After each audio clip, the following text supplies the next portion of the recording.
जय श्री कृष्ण। राधे राधे। राधे सत्संग में सत्संग का रसपान करते सभी आत्मीयजनों, श्री वल्लभ की प्रेरणा से प्रेरित होकर राधे सत्संग में आज हम व्रज की होली, जो कि 40 दिन की होती है, और युगल सरकार की बसंत लीला के बारे में देखें। लेकिन इससे पूर्व अगर आपने राधे सत्संग चैनल को सब्सक्राइब न किया तो सब्सक्राइब कर लेना, जिससे आपको हर सत्संग की जानकारी मिलती रहे और अपने स्नेहीजनों को भी इसका लाभ मिले, इसके लिए वीडियो शेयर करना।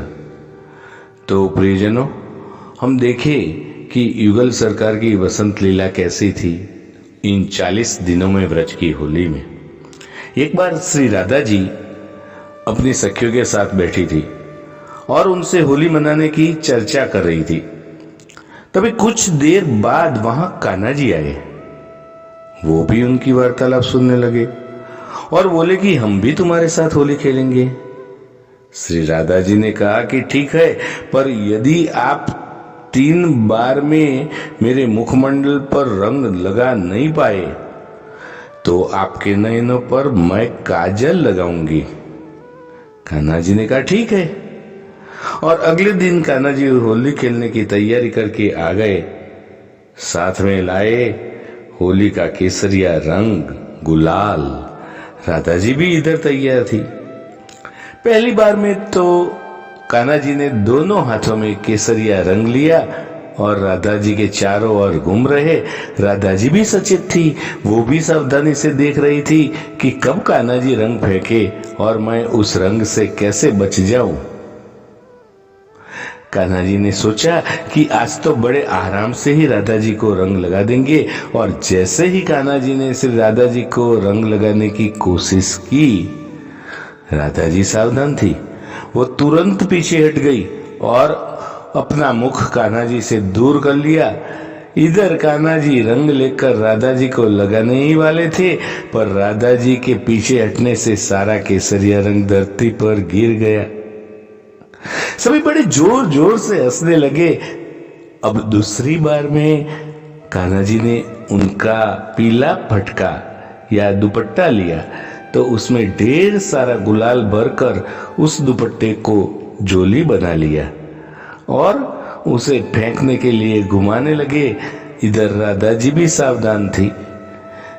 अब जैसे ही कान्हा जी ने गुलाल से भरी झोली राधा जी की ओर फेंकी तो राधा जी तुरंत ही उस स्थान से हटकर सखियों के साथ दूर खड़ी हो गई। अब कान्हा जी की 2 बारी तो पूर्ण हो चुकी थी।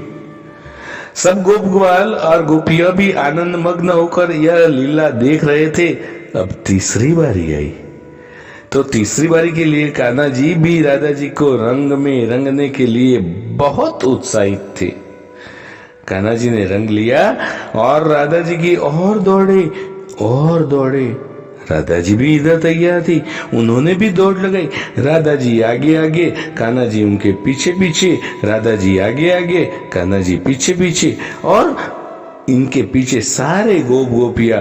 कभी राधा जी पेड़ पर चढ़ जाती तो कान्हा जी भी चढ़ने की कोशिश करते, तो राधा जी झट से नीचे उतरती, और कभी अटारी पर पहुंच जाती तो कभी किसी के घर में छुप जाती। कान्हा जी उस घर के बाहर ही छुप गए जहां राधा जी थी।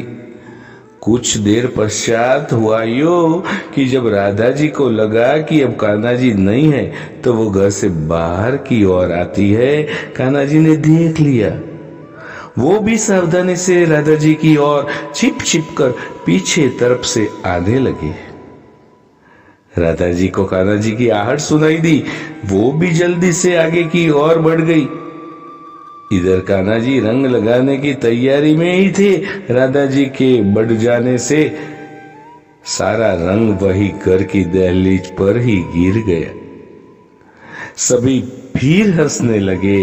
अब कान्हा जी को रोक राधा जी ने सभी गोप गोपियों के बीच में बैठाया गया। और राधा जी ने अपने दोनों हाथों की चारों उंगलियां भरकर काजल लिया और कान्हा जी की आंखों के नीचे गाल तक लगाया। कान्हा जी का यह अद्भुत श्रृंगार देखकर सभी देवतागण भी आकाश से भगवान की जय जयकार करते हुए पुष्प वर्षा करने लगे। कैसे लीला थी। ब्रज में वसंत पंचमी से फाल्गुन पूर्णिमा तक 40 दिवसीय होली मनाई जाती है और इसलिए कहा भी गया है, सारे जग में होरी और ब्रज में होरा। तो प्रियजनों, इसके साथ ही आज के सत्संग को श्री वल्लभ के चरणों में समर्पित करें और विराम लें। फिर मिलेंगे राधे सत्संग में नई सत्संग के साथ। जय श्री कृष्ण। राधे राधे।